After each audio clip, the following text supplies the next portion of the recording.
Olá, meus amigos, minhas amigas, que a paz de Jesus esteja com todos nós, que Ele nos abençoe, que Ele nos inspire, para que a continuidade dos nossos estudos aqui da série Depois da Morte seja proveitosa para todos nós, que a gente possa realmente ampliar o nosso entendimento acerca da doutrina espírita e principalmente sentirmos mais inspirados à prática de tudo aquilo que temos aprendido.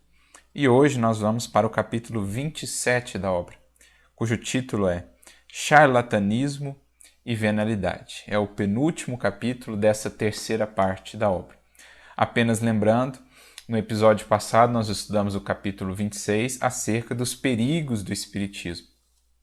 Então nós conversamos sobre alguns critérios que são fundamentais aí de serem observados para que essa nossa experiência de intercâmbio com o mundo espiritual se dê de maneira proveitosa, de maneira instrutiva, de maneira sadia, sem que estejamos sujeitos a determinados riscos que nascem da negligência quanto a esses critérios. Então são critérios racionais que Kardec vai nos apresentar e também critérios morais. Dentre os critérios racionais, aí, os critérios científicos, nós teríamos aí o controle universal dos ensinos dos espíritos, ou seja, essa concordância dos ensinamentos e a multiplicidade de fontes, o crivo da lógica, do bom senso, da razoabilidade, da lucidez que deve ser aplicado a toda a informação que nos chega do mundo espiritual. Então esses são os chamados critérios mais racionais, os critérios mais científicos para esse intercâmbio sadio. Mas nós temos também critérios morais, que são talvez os mais fundamentais. O desinteresse, a humildade, a sinceridade, a disciplina, que são critérios essenciais para que possamos contar nesse intercâmbio com o mundo espiritual com o apoio dos espíritos bondosos, dos espíritos superiores, que nos protegerão então de quaisquer influências perniciosas, que nos guiarão melhor nesse processo, impedindo que venhamos a estar aí sujeitos. Se a gente adota esses dois critérios, os racionais e os morais, estaremos muito menos sujeitos, estaremos protegidos mesmo com relação a possíveis experiências dolorosas, a possíveis riscos que estaríamos sujeitos nesse intercâmbio com o mundo espiritual. Se observarmos esses critérios, não temos nada a temer, estaremos seguros. Caso não façamos com o cuidado que se espera, aí estaremos sujeitos ao processo de mistificação, de enganação por parte de espíritos levianos, de espíritos mistificadores, pseudo-sábios, ou até mesmo estaremos sujeitos a consequências um pouco mais graves e até mais sérias, desde um processo mais simples de obsessão, por exemplo, até os casos mais graves de obsessão, como no processo de fascinação ou de subjugação. Mas, identificados os critérios muito lúcidos que Kardec reiteradamente ao longo de sua obra, nos traz para esse intercâmbio mediúnico, não há nada o que temer. Então foi sobre isso que nós falamos, com um enfoque mais voltado aí para esses perigos do mundo espiritual, no trato aí com os espíritos desencarnados. Mas existirão também riscos no que diz respeito aqui aos encarnados. Precisaremos estar atentos, nesse nosso trato com a mediunidade, nesse nosso trato com o espiritismo, enfim, com esse intercâmbio com o mundo mediúnico, quem são os agentes, quem são aqueles que estão atuando nesse campo para verificarmos se eles têm seguido determinados critérios que pelo menos favorecem, que pelo menos indicam que se trata ali de uma fonte mais segura das informações que venham a nos chegar do mundo espiritual. Por isso o título do capítulo 27 é Charlatanismo e Venalidade. Se no capítulo 26 nós falamos dos espíritos desencarnados, enganadores, mistificadores ou espíritos obsessores, agora nós vamos nos voltar para aqueles que encarnados vão, digamos assim, depreciar essa faculdade, vão utilizar dessa faculdade ou vão mistificar essa faculdade em benefício de si mesmos, de interesses escusos, de interesses mesquinhos. Então, aqueles que vão falsear a mediunidade ou que vão utilizar a mediunidade para fins menos dignos, para fins escusos, naturalmente se associando aí a espíritos moralmente desse porte, a espíritos que vão estar buscando isso, espíritos frívolos, espíritos levianos, até mesmo espíritos já mais voltados realmente para a sombra, espíritos obsessores, espíritos malévolos. Então, como todo ofício no mundo, né, como toda faculdade, existem aqueles que bem se utilizam dessas faculdades e desses ofícios, e existirão aqueles que vão mal aplicar essas faculdades e esses ofícios, vão malbaratá-las, né? Vão utilizá-las de maneira inadequada ou mesmo falseá-las para oferir benefícios próprios. Por isso, o charlatanismo. Existirão os médiums charlatões, né? Existirão aqueles que às vezes até têm uma faculdade, mas misturam ela com, digamos assim, enganação, misturam ela com falsidade, ou a utilizam para fins menos dignos e muitas vezes tornam-se, portanto, canais de espíritos que se vinculam a esses mesmos propósitos menos dignos, né? Assim como existem charlatões no âmbito aí da economia, no âmbito enfim, de uma série de coisas, né, que vão tentar enganar, aplicar golpes, que vão tentar passar os outros para trás. No âmbito da mediunidade também existirão esses irmãos que enveredam por essa via dolorosa, porque naturalmente não o fazem sem consequências. Associam-se a espíritos que não são espíritos nobres, que não são espíritos elevados, e muitas vezes tornam-se eles mesmos presas desses espíritos, né? Porque ninguém se associa a esse tipo de espíritos sem, digamos assim, uma consequência. Não é tão simples se desvincular depois desse tipo de associação.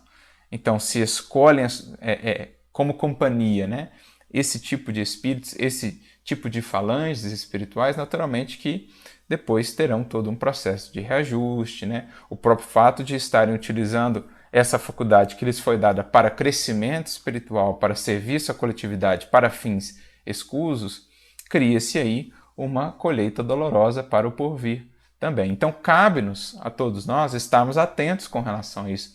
A próprio benefício da doutrina espírita. Kardec mesmo vai dizer que é papel nosso também, enquanto espíritas sinceros, enquanto espíritas dedicados, uma vez identificado o charlatanismo, o embuste, né, para próprio benefício da doutrina espírita, para protegê-la daquilo que muitas vezes busca se associar a ela, essa mediunidade falseada em seus princípios, é preciso que estejamos atentos, em guarda quanto a isso, e muitas vezes trazendo isso à tona, a lume, se essa atividade prejudica a muitas pessoas, se essa atividade tem sido prejudicial, maléfica, né, para algumas pessoas que por ela são enganadas, que por ela podem ser prejudicados de alguma maneira. Então, cabe-nos estar em guarda contra o charlatanismo e a venalidade, ou seja, esse falseamento dos princípios da mediunidade, que passa a ser, então, vista aí como um instrumento de mercantilismo, né?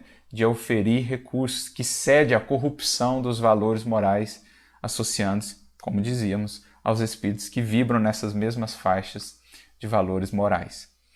Então nós vamos voltar agora os nossos olhos mais para o plano dos encarnados, para que não venhamos a ser nós, né, estejamos muito atentos quanto aos riscos de enveredarmos por esses caminhos do charlatanismo e da venalidade, no que diz respeito à mediunidade, da venda, né, das nossas faculdades mediúnicas, do associá-las a esse mercantilismo vil, muitas vezes, os cuidados que deveremos ter para com isso, as consequências disso. Então, primeiramente para nós, mas para que também estejamos atentos quanto àqueles que viemos a encontrar, né? Para que possamos analisar com mais discernimento se a informação que nos chega dessa ou daquela fonte, desse ou daquele indivíduo, é mais credora ou menos credora de segurança, de confiança, pela própria postura moral adotada por ele diante da mediunidade. Por isso, Leon Denis começa o capítulo dizendo assim: não é a perfídia dos espíritos malévolos o único escolho, ou seja, obstáculo, né, que o espiritismo encontra em seu caminho.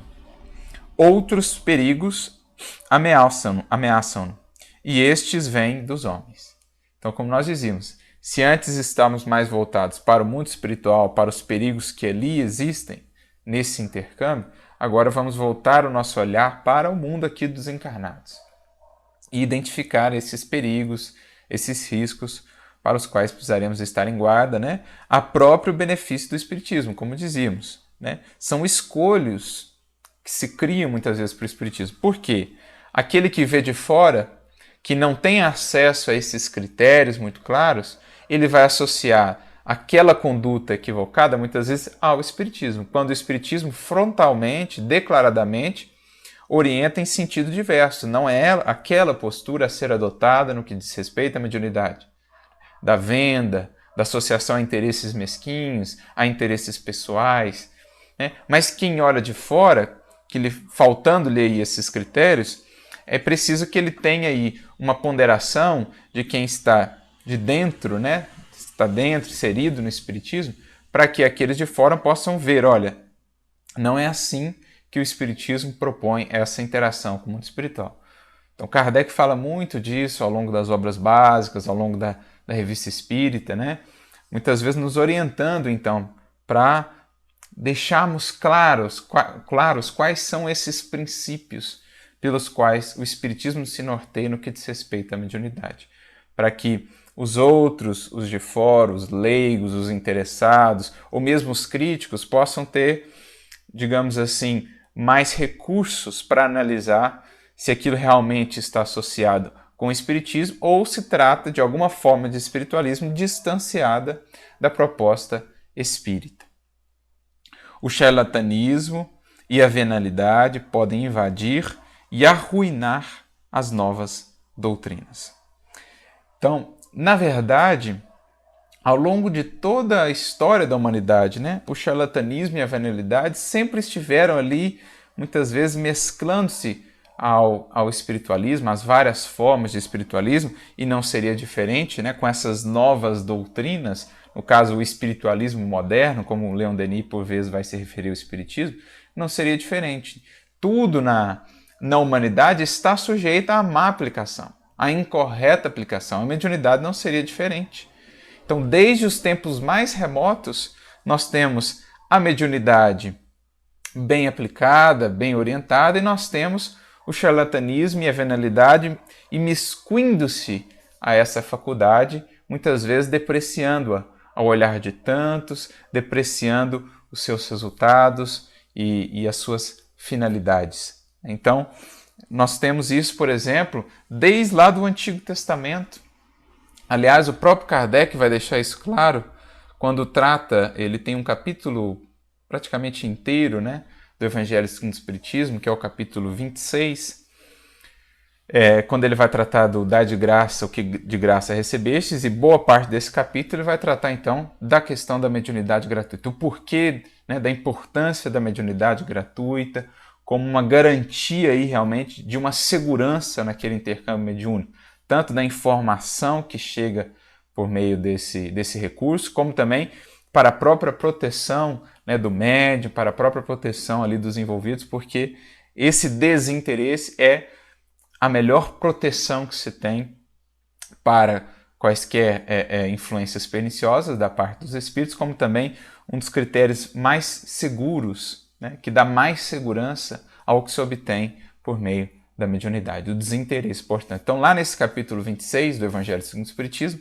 Kardec vai dizer, né, que foi justamente essa mediunidade degenerada em tráfico que levou o Moisés a proibir, né, momentaneamente, naquele período em que a humanidade, de um modo geral, não estava ainda muito preparada para lidar com aquilo, foi o que levou Moisés a proibir, naquele momento, aquele intercâmbio mais direto, aquele intercâmbio mais ostensivo. Emmanuel mesmo vai dizer, né, afastando a mente humana de cogitações prematuras. Mas em boa parte isso se deu a esse intercâmbio menos digno, que muitas vezes se convertia nisso, no charlatanismo, na venalidade. Lá no item 9, por exemplo, do capítulo 26, Kardec chega a dizer assim, explorar alguém a mediunidade é, conseguintemente, dispor de uma coisa da qual não é realmente dono, afirmar o contrário é enganar a quem paga. Aí mais adiante ele diz assim, foi esse tráfico degenerado em abuso, explorado pelo charlatanismo, pela ignorância, pela credulidade, pela superstição, que motivou a proibição de Moisés.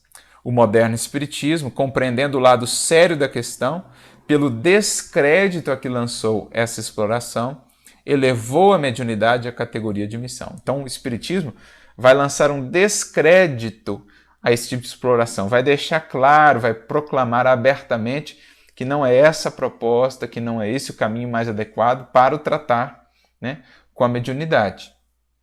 Mas veja, é algo tão antigo quanto aí as revelações que nós temos, né? Desde lá da primeira revelação, da primeira etapa desse processo no qual estamos inseridos, passando por Moisés, o Cristo e depois a doutrina espírita, desde lá de Moisés nós já temos essas questões. No próprio Evangelho segundo o Espiritismo, lá no capítulo 21, que trata dos falsos cristos e dos falsos profetas, nós temos uma mensagem que nos fala justamente disso. É a última mensagem desse capítulo, lá no item 11, o título é Jeremias e os falsos profetas. E aí o espírito que traz a mensagem, que é o espírito chamado Luós, espírito protetor, ele seleciona um trecho de Jeremias, o livro de Jeremias, profeta Jeremias, capítulo 23. E aí ele seleciona alguns versículos, que diz assim: Eis o que diz o Senhor dos Exércitos: Não escuteis as palavras dos profetas, que vos profetizam e que vos enganam. Então nós já tínhamos falsos profetas, ou seja, a mediunidade má aplicada naquele tempo. Eles publicam as visões de seus corações e não o que apreenderam da boca do Senhor. O que ele está falando? O indivíduo falava o que lhe convinha, ou o que o ouvinte queria ouvir, e não aquilo que realmente ele havia captado do mundo espiritual, muitas vezes, que talvez viesse a incomodar a postura do irmão. Então, vamos supor, um irmão está seguindo um caminho de equívoco, um caminho de vício, ele ia consultar um desses falsos profetas, e o irmão dizia para ele: não, segue aí, está tudo certo, é por aí mesmo, vai prosperar, as coisas vão dar tudo certo.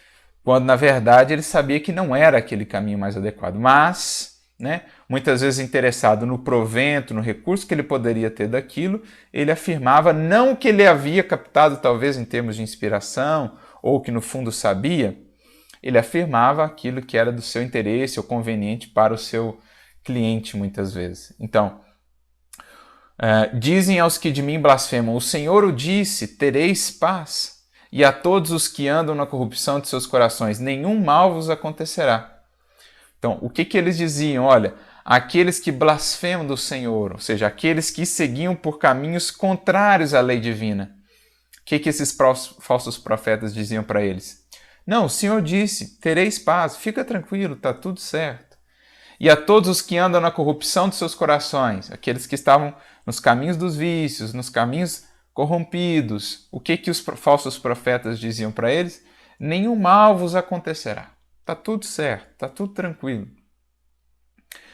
Mas qual dentre eles assistiu ao conselho de Deus? Qual o que viu e escutou o que ele disse?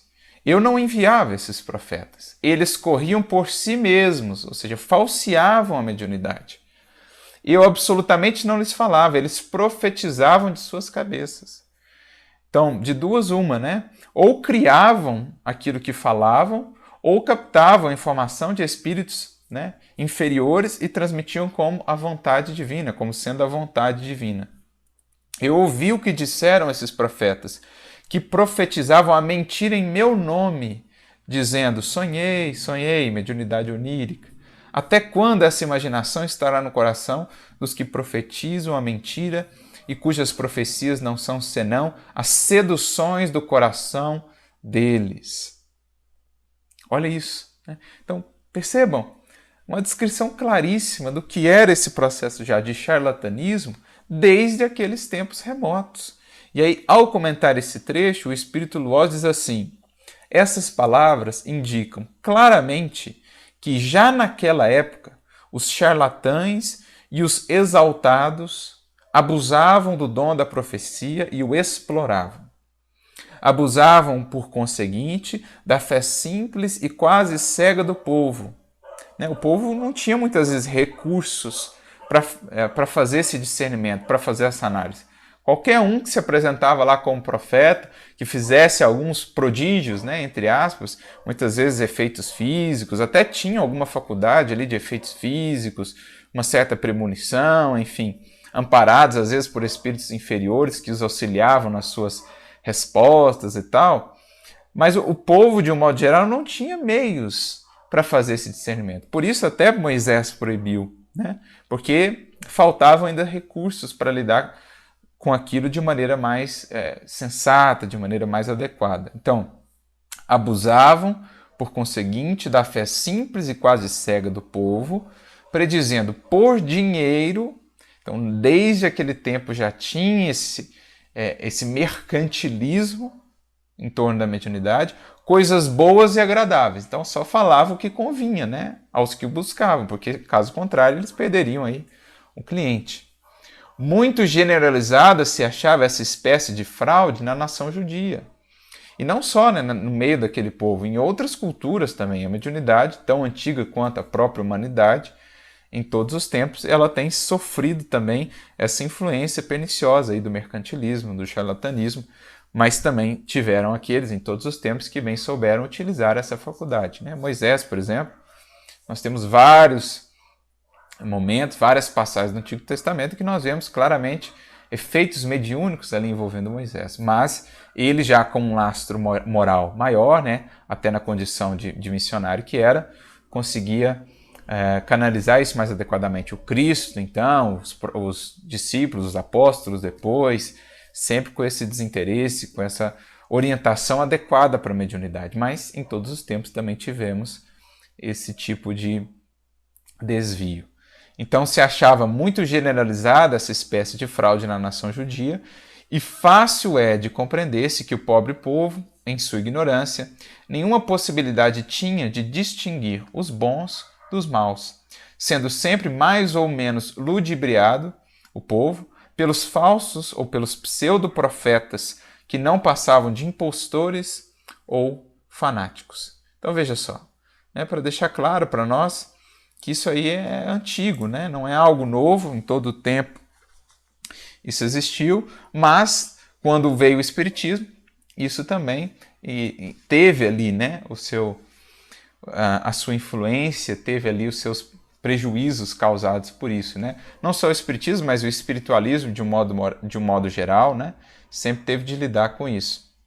Então Kardec vai ter todo um capítulo também do Livro dos Médiuns tratando disso, lá no capítulo 28 do Livro dos Médiuns, né, da segunda parte, em que ele trata aí do charlatanismo e do embuste. Ele começa falando justamente desses médiuns interesseiros que ele chama, né, daqueles que vão adentrar esses caminhos aí desse mercantilismo. Então, o charlatanismo e a venalidade podem invadir e arruinar as novas doutrinas. Por que arruinar? Porque vai minando muitas vezes a confiança, a credibilidade associada àquelas informações que chegam, né? Especialmente para os que vêm de fora, quando vê toda essa mistura, quando vê um jogo de interesses assim tão claro, envolvendo uma coisa assim tão séria, né? E tão impressionante como muitas vezes é a questão da mediunidade, o indivíduo que olha de fora ele vai logo lançar aquilo então na conta do descrédito, né? Porque vai considerar que se trata ali realmente de uma mistificação, de algum truque, de alguma magia, enfim. Mais adiante ele prossegue nesse mesmo parágrafo ainda: produtos espontâneos e mórbidos de um meio impuro, eles desenvolvem-se e espalham-se quase por toda parte. Então, a mediunidade em si, né, é dada à criatura humana como toda a faculdade, os nossos olhos, a nossa visão, a nossa audição, né, a nossa fala, enfim, tudo que nós recebemos do Criador da vida é nos dado com fins nobres, com fins dignos. Mas muitas vezes em contato com, digamos assim, as nossas imperfeições, aquilo se corrompe, aquilo se desvia do propósito original. Leon Denis ele gosta de usar muito uma analogia que eu acho muito interessante, Emmanuel também vai usar.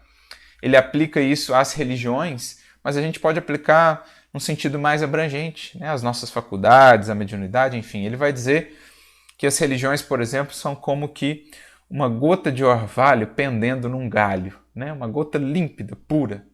A depender de onde ela cair, ela pode ou refletir a luz, né, a pureza, a beleza, ou ela pode refletir aí a sombra, a lama. Então, por exemplo, Essa gota de orvalho, se ela cai num lírio, ela é um diamante celeste, refletindo aí a luz do sol, né, aquela beleza. Se ela cai, no entanto, na poeira da estrada, ela é gota lamacenta. Então, essas faculdades, a mediunidade, a própria religião, de um modo geral, ela meio que vai se moldar um pouco ao seu recipiente. Quanto mais purificado o recipiente, melhor será a aplicação e a utilização daquele recurso. Quanto mais, digamos assim, contaminado ainda, entre aspas, esse recipiente, mais impuro ainda pelas paixões, né, pelos interesses mesquinhos, menor será a correta aplicação e o proveito que se poderá extrair dessas faculdades e desses recursos, então. É isso que ele está dizendo, é produtos mórbidos de um meio impuro. Como também essa mesma faculdade gerou em todos os tempos produtos luminosos de corações já mais purificados, mais trabalhados, né, no bem e na virtude.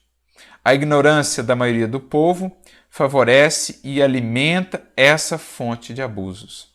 Muitos falsos médiums, muitos exploradores de todos os graus têm já procurado no Espiritismo um meio de fazer dinheiro.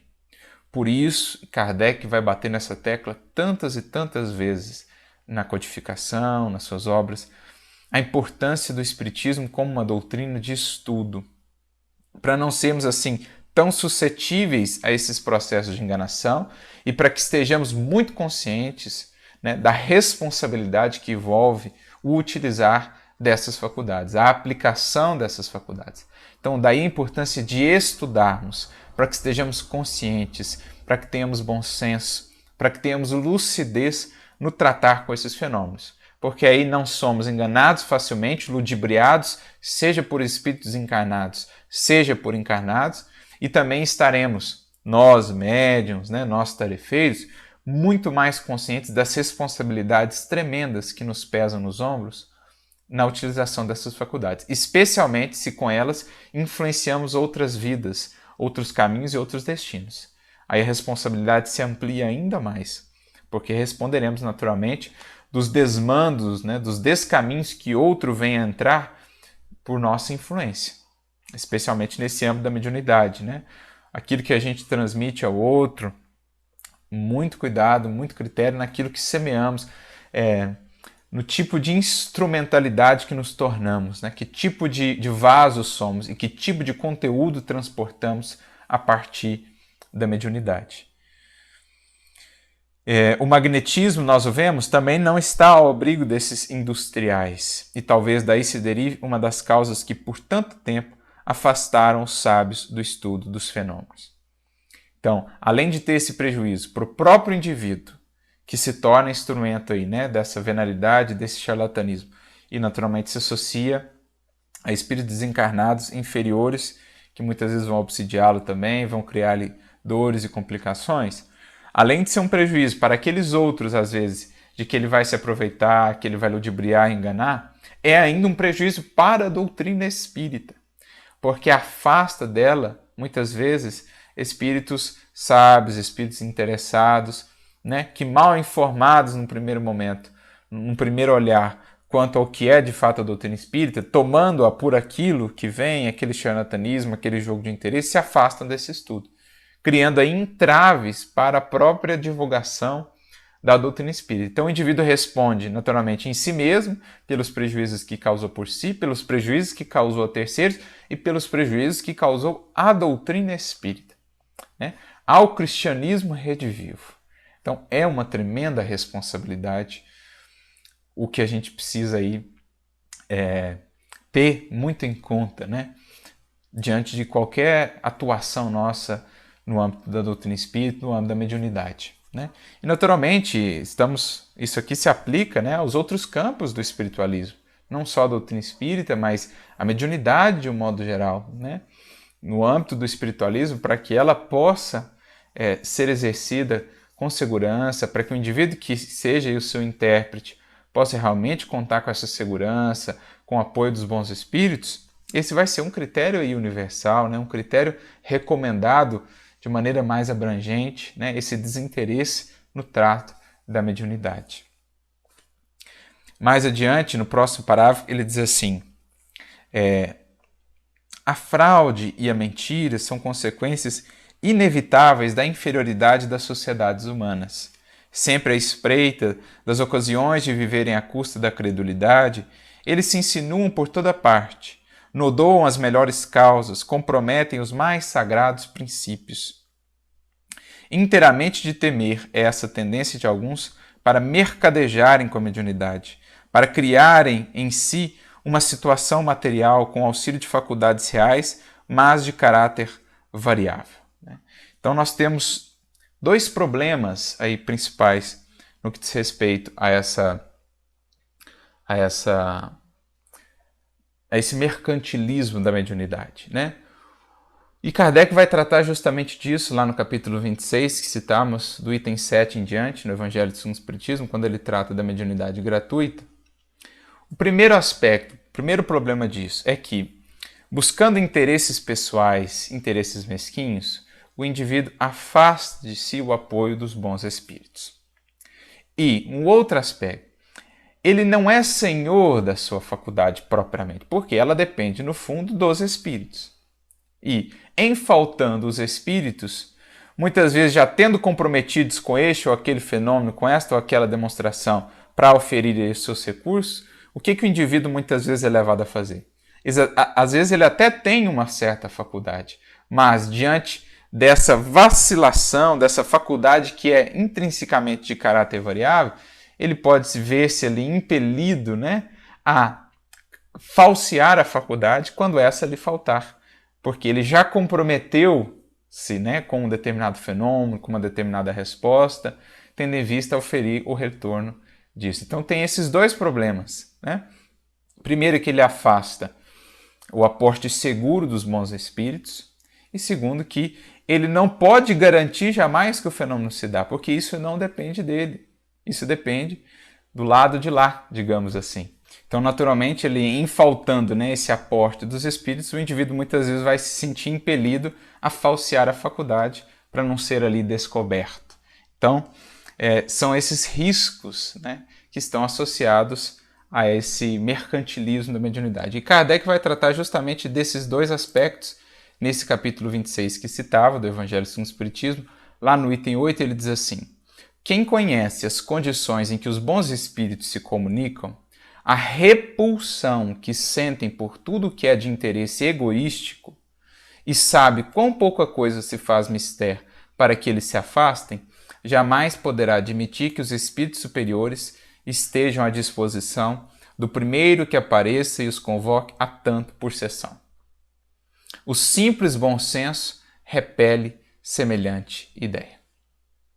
Então, esse é o primeiro aspecto fundamental do porquê, né, a mediunidade deverá ser exercida aí com esse desinteresse, porque se quisermos que ela seja realmente instrumento de edificação, de crescimento, de melhoria para nós, de instrução, de crescimento para os outros, a gente precisa do apoio dos bons espíritos. E esse apoio só há quando eles encontram em nós essas virtudes, que são as virtudes do Evangelho, que são aquele critério moral, aqueles critérios morais que Kardec nos apresenta, né? No Livro dos Espíritos, no Livro dos Médiuns, no Evangelho segundo o Espiritismo. Por isso ele diz lá, mais adiante, né, nesse mesmo parágrafo: quem, pois, deseja comunicações sérias, deve, antes de tudo, pedi-las seriamente, e em seguida inteirar-se da natureza das simpatias do médium com os seres do mundo espiritual.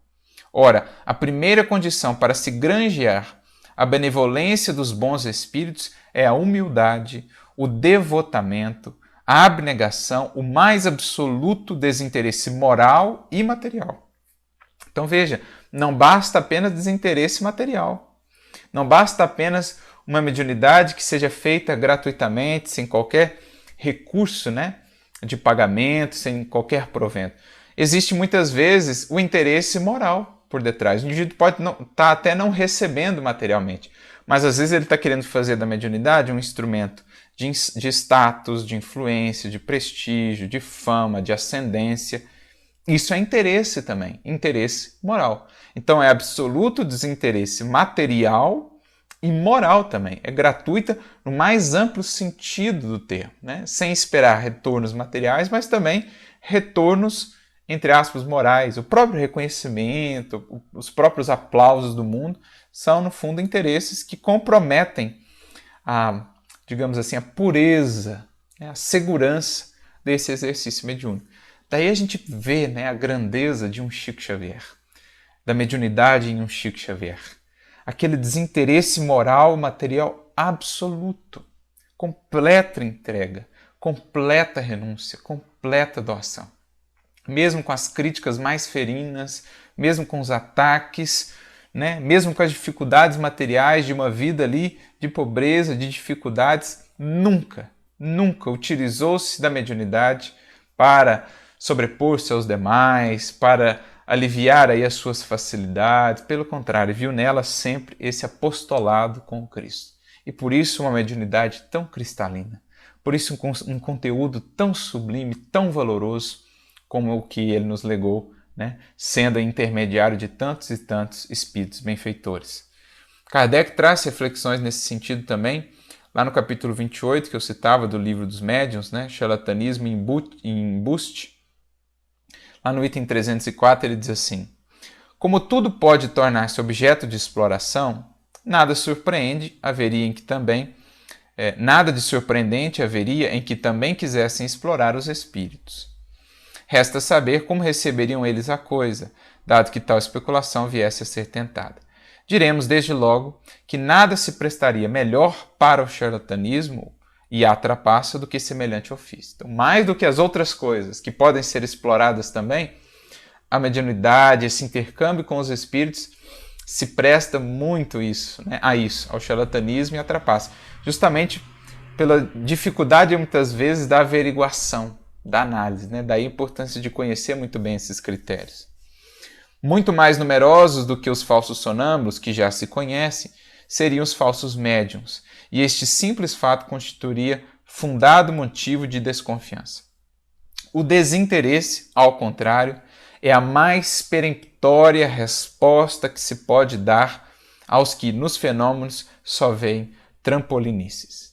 Então, o desinteresse é a resposta mais eloquente, né, que pode se dar àqueles que duvidam, àqueles que não dão muito crédito à mediunidade. Por quê? Olha para a mediunidade novamente de um Chico. Né? Aquele trabalho dele, aquele esforço de tantos anos na mediunidade, não lhe redundou em benefícios materiais, em riqueza, em status, em poder. Pelo contrário, quantas lutas, quantas lágrimas, quantas críticas, quantas dificuldades, quantas renúncias. Então, se ele fosse um charlatão, né? Se ele fosse... Que charlatão é esse que, não ganhando nada, abraça tantas cruzes, tantas dores? Por isso Kardec segue dizendo aqui, não há charlatanismo desinteressado, porque no princípio mesmo do charlatanismo está o interesse. Ele quer tirar interesse daquilo. Ora, se não há interesse e, pelo contrário, a criatura ainda abraça aquilo que, né, em sã consciência, digamos assim, em circunstâncias normais, ela desejaria afastar de si, por exemplo, as lutas, as dores, as dificuldades, as críticas, as pedradas, então não há interesse ali. Se tiver, um interesse muito mais digno, algo muito maior do que os interesses do mundo, os interesses mundanos. O que leva uma pessoa a abraçar tanto assim? Senão o interesse divino, né, pelo Cristo, pelo Evangelho, pelo amor, por amor às outras pessoas. Percebe?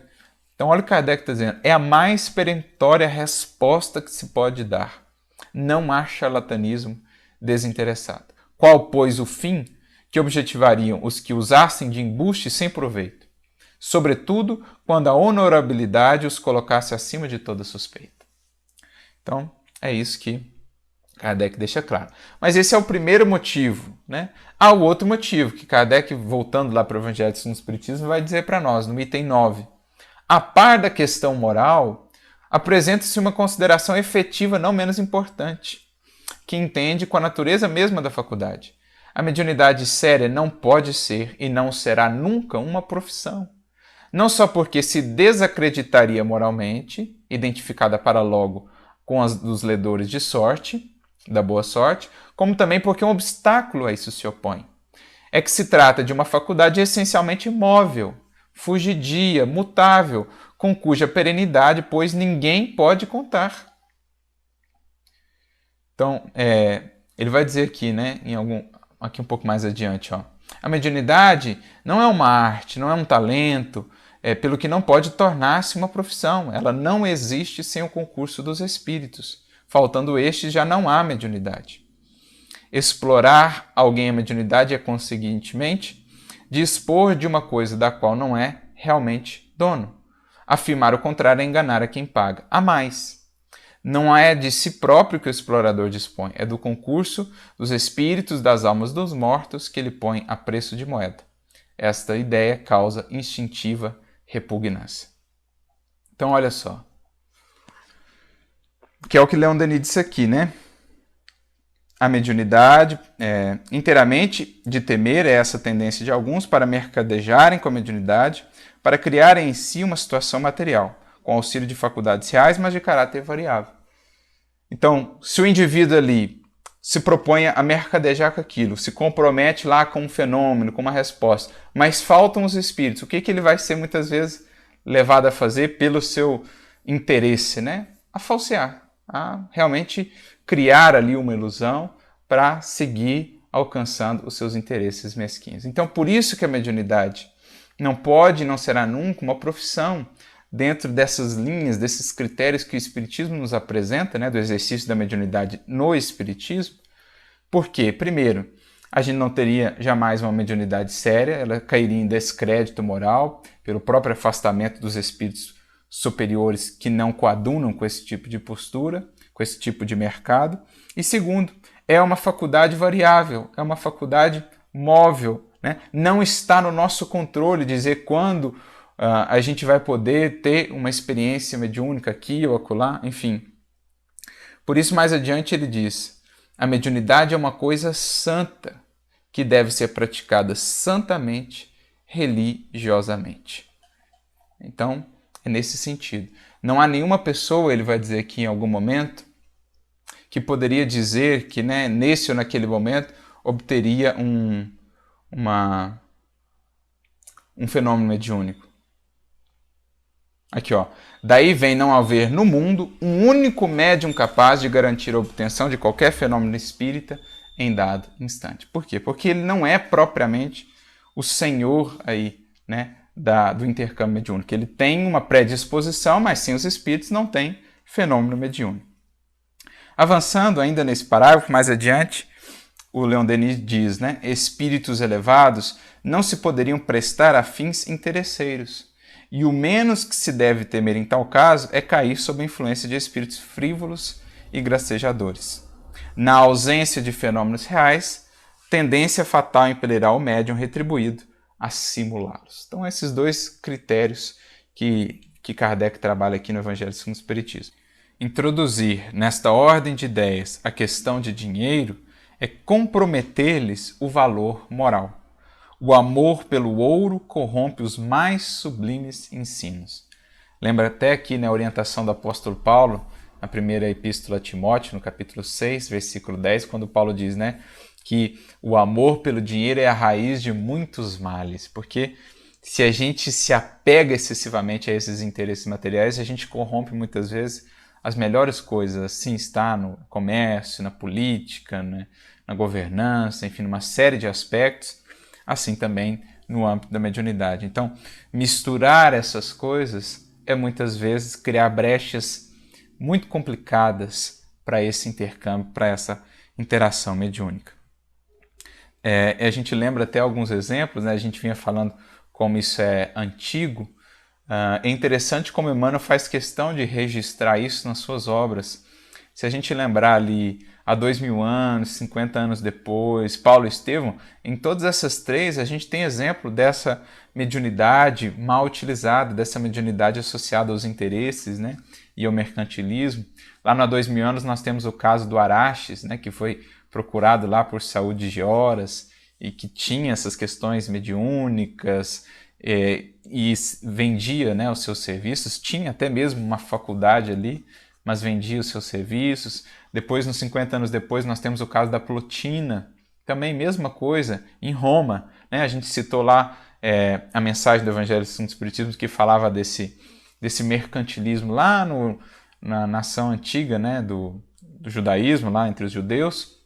Em Roma também segue o caso aí do Araxes e da Plotina, que estão nos livros há 2000 anos e 50 anos depois. Depois, no livro Paulo Estevão, nós temos o caso ali de Bar Jesus, aquele mago também, né, judeu, que estava ali enganando Sérgio Paulo e Neapafos, né, aquele Sérgio Paulo mesmo que foi salvo por Estevão, aquele que depois foi trazido ao cristianismo por Paulo.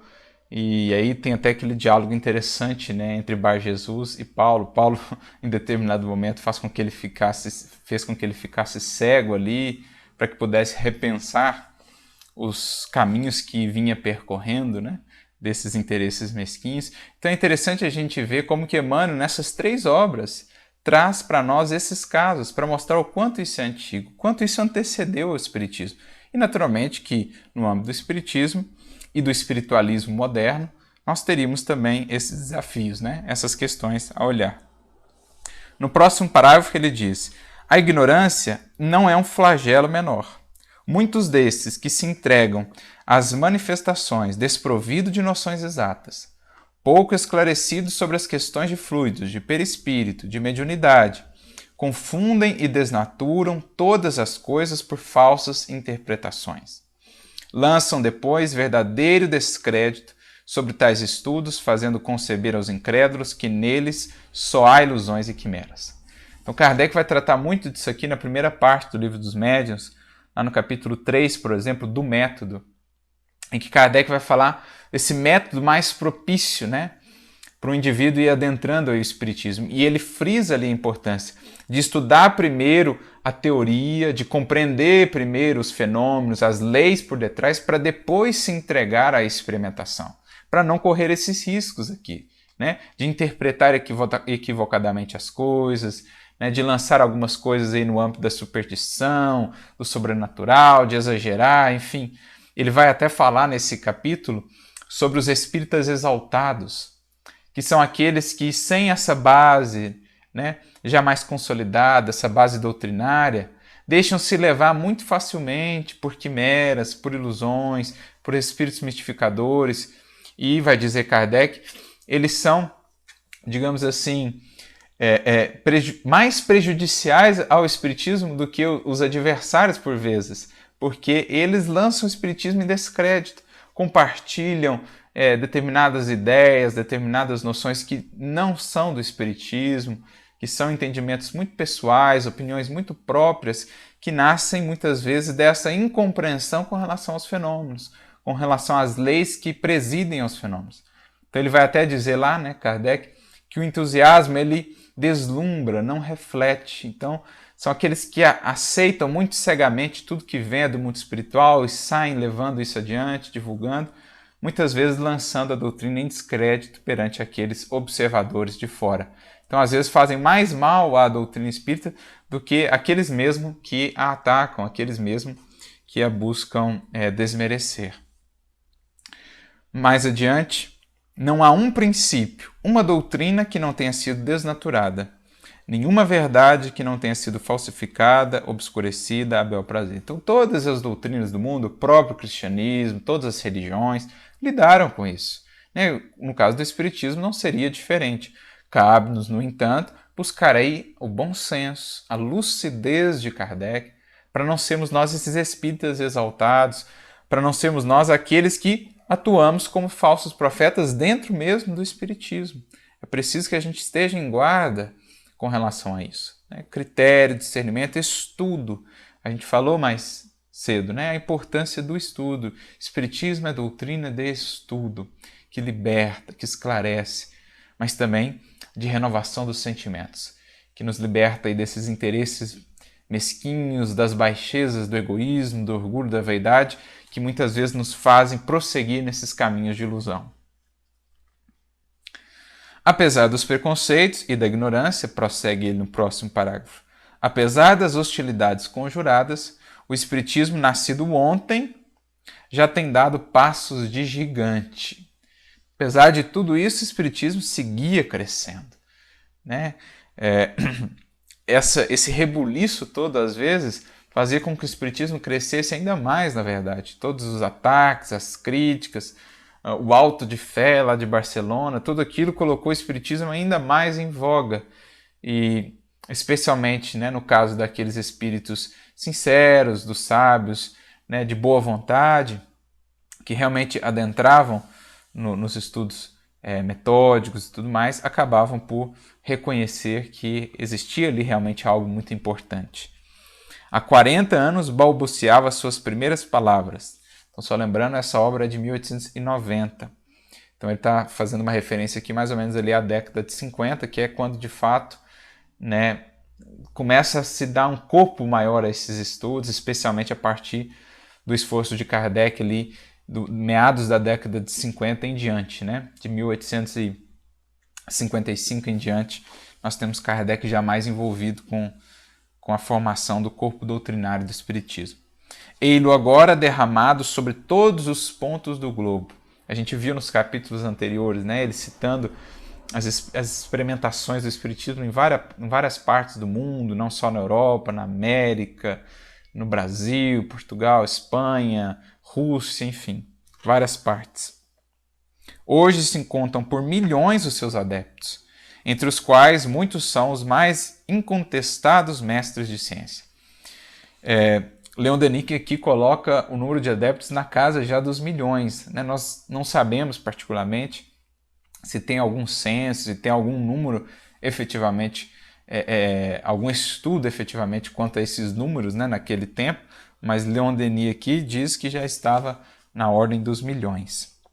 Mais adiante ele diz assim, no mesmo parágrafo ainda, verdade é que se examinarmos de perto o estado do espiritismo, notaremos em seu seio não só o germe dos abusos já assinalados, mas também causas de divisão, de rivalidades, de opiniões e de dissidências. Em vez da união e da harmonia, encontram-se muitas vezes antagonismos e lutas intestinas. Como foi, né, no seio do cristianismo, que o fez dividir-se em tantas correntes, em tantas linhas diferentes, o Espiritismo também lidava, né, com aquilo ali. Kardec soube dar uma centralidade, uma integração muito boa da doutrina nascente, que foi muito importante ali para o início do Espiritismo, mas com o passar dos anos, essas divisões que nascem, né, muitas vezes dos orgulhos humanos, das vaidades humanas, às vezes assuntos que poderiam ser claramente resolvidos num debate amistoso, sincero, harmonioso, logo se tornam dissensões, divisões, separações, enfim, lutas que ainda as vemos hoje, mas que já existiam naquele tempo. A gente vê o próprio Leon Denis nos congressos espiritualistas fazendo um esforço ali de conciliação, né, entre correntes diversas. Então existiam já essas divisões. Nos cabe buscar sempre, né, a comunhão de princípios essenciais, né? Sempre gravitarmos juntos, enquanto irmãos, em torno dos fundamentos, dos pilares essenciais da nossa experiência espírita, da nossa experiência cristã. Pontos de vista diferentes existirão, abordagens, naturalmente, porque as criaturas são diversas. O que não pode existir é dissensão, né? Espírito de seita, de sectarismo, de separatividade. Esse que é o grande problema, né? Separados, diria Bezerra de Menezes, seremos pontos de vista. Juntos aí seremos união, seremos mais fortes. Ao contato das fraquezas humanas, ele conclui no final desse parágrafo, qualquer ensino se torna origem de disputas e de conflitos. Só há efetivamente uma convergência, né? Uma comunhão mais estreita na medida em que a lei de progresso se dá, na medida em que os seres ascendem. Já dizia um sábio, né? Tudo que sobe converge. Porque quanto mais baixo estamos aqui nas nossas paixões humanas, nos interesses mesquinhos e materiais, transitórios, mais divisões, mais separatividade. Mas quanto mais convergimos, libertando-nos aí, né, dessas paixões, do orgulho, da vaidade, quanto mais ascendemos, mais convergimos para esses elementos em comum, né, para esses elementos centrais, que são realmente os fundamentos da lei divina, os fundamentos das leis espirituais que nos regem a todos. Podemos deplorar esse estado de coisas, mas consolemos-nos em pensar que, A despeito das controvérsias e das rivalidades, a ideia-mãe desenvolve-se e prossegue em sua marcha. Então, nada se pode contra a verdade, nós só podemos a favor dela. Paulo mesmo já dizia, né? Contra a verdade nada se pode fazer. Aqueles que se colocam contra a verdade, mais cedo ou mais tarde serão por ela engolidos, serão por ela arrastados, né? Porque a vontade é a própria expressão, a verdade é a própria expressão da vontade divina, da lei divina. E todos aqueles que se colocam contra esses desígnios, né, mais cedo ou mais tarde serão arrastados pela torrente. Então, a ideia mãe, aquilo que é da vontade do Pai, aquilo que é da lei divina, sempre vai florescer, vai prosperar com o auxílio ou com a resistência dos homens. Né? Feliz aqueles que se colocarem a serviço da verdade, porque então crescerão com ela, crescerão com a sua expressão. Os que criarem resistências, mais cedo ou mais tarde, serão levados por ela e convidados a reajustar os seus rumos para estarem a favor dela também. É o que Gamaliel, né, sabiamente disse, está lá no Atos dos Apóstolos, quando os discípulos do Cristo foram presos, né, os primeiros ali, Pedro, Felipe, João, e Gamaliel então vai dizer assim, olha, deixai esses homens em paz, porque se o que eles estão pregando, se o que eles estão fazendo aí não for de Deus, não vai prosperar. Né? A gente poderia até lembrar da fala do Cristo. Se Deus não plantou, vai ser arrancado. Toda planta que meu Pai não plantou será arrancada. Mas aí Gamaliel prossegue agora. Se a causa deles for causa divina, causa da verdade, não queremos ser nós os que nos encontramos lutando contra a verdade e contra os desígnios de Deus. Então deixai-os em paz, ele diz ali para os seus companheiros do Sinédrio. Deixa eles fazerem o trabalho para que a gente não seja pego ali, né, lutando contra a verdade, se esta for realmente a causa deles. Então é isso. E aí ele conclui, os homens, instrumentos de um dia, passam. Suas paixões, seus interesses, todas essas coisas fugitivas e vãs desaparecem com eles. Porém, a verdade, centelha divina, transforma-se em luminar, cresce, sobe incessantemente e, tornando-se astro esplendoroso, inundará um dia com as suas luzes esta humanidade hesitante e retardada. Retardada aqui naturalmente no sentido de que retarda o seu progresso, que cria entraves para o seu progresso.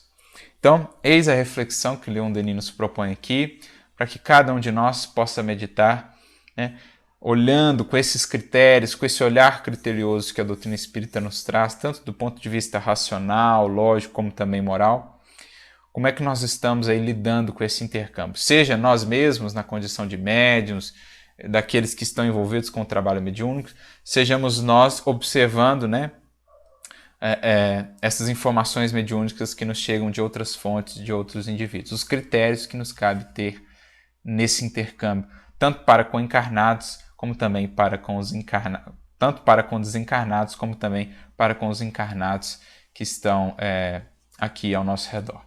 E que Jesus, portanto, nos inspire a todos, nos inspire sempre, e Kardec também, em sua lucidez, em sua grandeza de raciocínio e, fundamentalmente, em seu bom senso. Que não sejamos nós espíritas exaltados, que busquemos no estudo que liberta, que esclarece, esse discernimento seguro, e também no Evangelho, que renova os sentimentos, que busquemos nesses elementos os caminhos mais seguros para o correto exercício e para a melhor maneira de lidarmos aí com a mediunidade.